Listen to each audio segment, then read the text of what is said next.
네, 안녕하십니까. 미국도 개발 포기한 최신 미사일을 한국이 만들어버린 상황. 동양뿐만 아니라 서양에서 신성시하고 두려워하는 상상 속의 신물이 있습니다. 바로 용인데요. 그런 용이 되기 이전의 신물을 이무기라고 합니다. 이무기 또한 상상 속 신물입니다. 이무기는 천년을 물속에서 살며 기다리다 때를 만나면 천둥, 번개와 함께 승천의 용이 된다는 전설을 우리는 자주 들어 익히 알고 있습니다. 그런 신물을 한국이 만들었습니다. 한국군은 자주국방의 기치 아래 1960년대부터 국산무기 개발을 위해 노력해왔습니다. 50년 동안 쌓아온 기술력은 해외 수출로 이어지며 결실을 맺고 있습니다.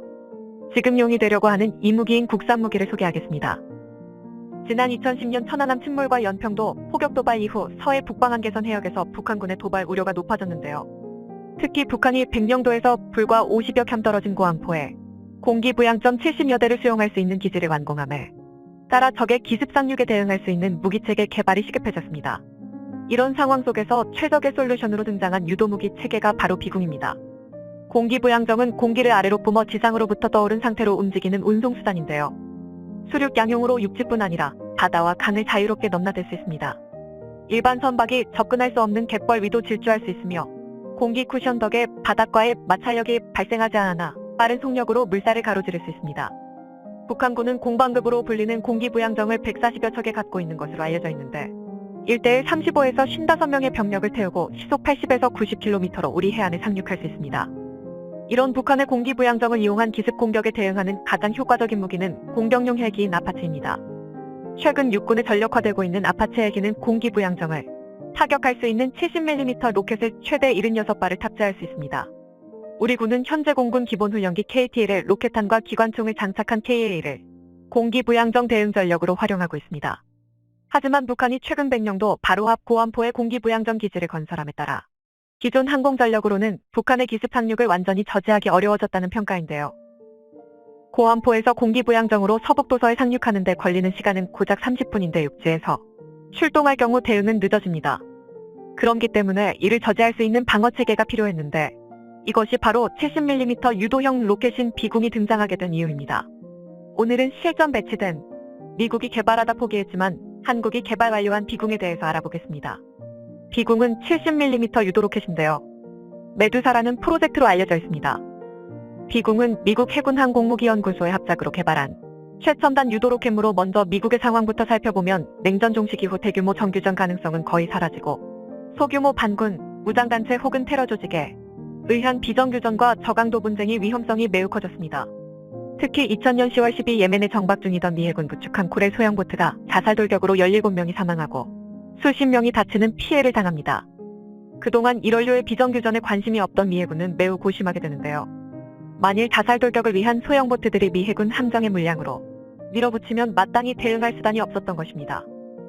한 포만으로 다 요격하기에는 한 포의 짧은 사거리가 마음에 걸렸고 이것을 전부 대한미사일로 공격한다는 것은 비용상 불가능에 가까웠습니다. 그래서 미 해군은 연령상 탐색기과 패턴 매칭 기술을 이용한 새로운 유도로켓을 개발하기로 하였습니다.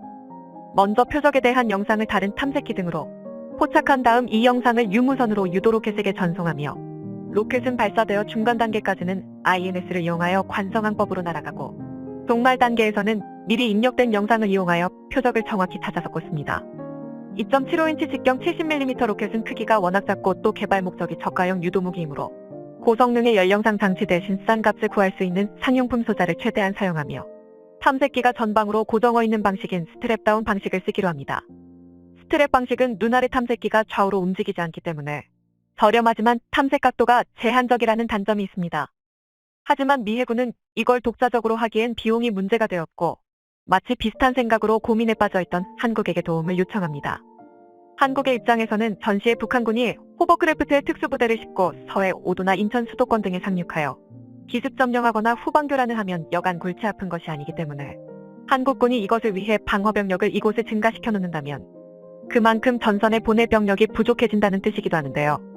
일이 이렇게 돌아감에 따라 2000년 중반 무렵 미 해군 연구소와 방위사업청은 MOU를 맺고 공동 개발을 하기로 합니다. 미국은 주로 이미 개발해 놓은 내용을 한국에 전해주고 한국은 이를 최대한 값싸게 만들 방법을 연구하였고 이것이 일명 저가 유도형 상로켓이라는 노거 사업입니다. 응용 연구를 마친 노거 사업은 미국 측의 소요가 변경돼 부득이 우리나라가 단독으로 체계 개발을 진행하게 되는데요. 국방연구소가 주관하고 맥넥스원이 체계종합 시제업체로 참여하며 2012년 관련 프로젝트가 본격화됐습니다. 비군 개발의 핵심은 기존 70mm 무유도 로켓인 히드라 70에 적외선 탐색기와 유도 조종 장치 등을 달아 이동 표적에 대한 명중률을 높이는 것이었습니다. 비공은 적외선 영상 탐색기를 통한 적외선 영상 추적 방식의 발사 후 망각형으로 개발돼 다중 표적에 대해 동시에 대응할 수 있습니다. 발사 후 망각은 미사일을 발사하면 미사일 자체에 내장된 탐색기로 목표물을 알아서 추적하는 것을 의미하는데, 현재 한국이 개발하거나 개발 중인 첨단 미사일의 시스템 중 하나인데요. 하이어 앤 포켓 기술은 유도미사일 3세대 기술로서 유도무기 체계의 중요 핵심 기술입니다. 비공은 북한군이 공기부양정 여러 대를 투입해 대규모 상륙작전을 감행하는 상황에서도 효과적으로 대처할 수 있는 무기입니다. 또한 비공의 가장 큰 경쟁력은 해외 유사 무기 체계 대비 값비싸고 단독 작전이 가능한 독립체계라는 점입니다. 유도 로켓의 핵심 구성품인 탐색기와 유도 조종 장치를 소형화하면서 다른 유도 체계와는 다른 저단가의 부품으로 개발되었기 때문에 기존 유도 무기 가격 대비 30% 수준의 저비용으로 개발에 성공했습니다. 그렇기 때문에 비공 미사일 단가는 수천만 원대로 헬파이어 미사일이 2억 원 수준인 것을 감안하면 매우 저렴한 편입니다. 소형 유도 미사일이 최소 수억에서 수십억이란 것을 감안한다면 한국은 또 불가능에 가까운 도전을 성공한 것입니다.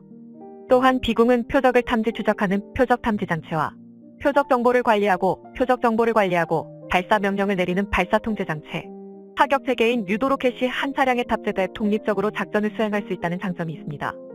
특히 비공은 신형 전술 차량이나 트럭의 20개의 발사관으로 구성된 발사기를 2대 장착해 순식간에 40발을 쏠 수 있는데, 탄도 위력이 약한 편이지만 다량의 비공이 발사되기 때문에 당하는 쪽은 말 그대로 하늘에서 불화살이 내려온다고 생각할 것입니다. 이렇게 미국과의 공동연구 같은 독자 개발로 지상발 사용이었으며 2015년 4월 이 로켓의 운용평가 시험이 공개되어 2차례의 추가 시험에서 모두 무인 표적 격파에 성공했습니다.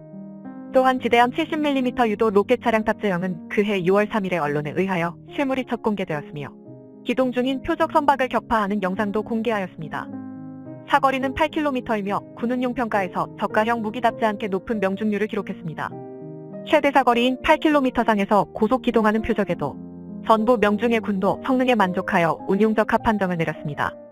이렇게 개발된 비공은 서해 최전방 북방 한계선 해역으로 고속 침투하는 북한 공기부양정을 정밀 타격하는 역할을 맡으며 서북도서 주둔 해병대에 배치됩니다. 비공은 서북도서 주둔 해병대의 노후화한 해안포를 대체하게 되고 고정된 해안포와 달리 차량 탑재형이어서 기동성이 뛰어나며 화력도 해안포보다 훨씬 강합니다. 신형 전술 차량 또는 트럭의 20개의 발사관으로 구성된 발사기를 2대 장착해 순식간에 40발을 쏠 수 있습니다. 탄도 위력이 약한 편이지만 장갑이 거의 없는 편인 공기부양정을 묘격하기에는 충분합니다. 당초 비공은 미 해군연구소에서 시작한 저가형 유도탄 연구의 산물이었습니다. 또한 비공은 앞서 언급했듯이 적외선 영상 탐색기로 다중 표적에 대해 동시에 대응할 수 있는 능력도 갖춰 북한군이 서해안 일대에 100여 척을 전진 배치한 공기부양정을 한꺼번에 투입하는 대규모 공격을 펼쳐도 이론적으로 비공 시스템 밑대면 방어가 가능합니다. 한국은 남들이 보지 생각하지 못하는 것을 만드는 나라입니다. 한국전쟁 이후 충족하지 못한 삶 속에서 치열하게 살아오며 끈질긴 생명력을 가진 나라입니다. 작은 불씨 하나만 있더라도 활활 타오르게 만들 수 있는 대단한 능력을 가진 나라입니다. 그런 대한민국이라는 나라를 우리 국민들 모두가 자랑스럽게 생각해야 하지 않을까 생각합니다. 지금까지 세상의 모든 이야기 거를 얘기하는 거리 튜브였습니다. 시청해주셔서 감사합니다. 영상이 도움이 되셨다면 구독과 좋아요 부탁드리며 다음에 더 유익한 영상으로 찾아뵙도록 하겠습니다.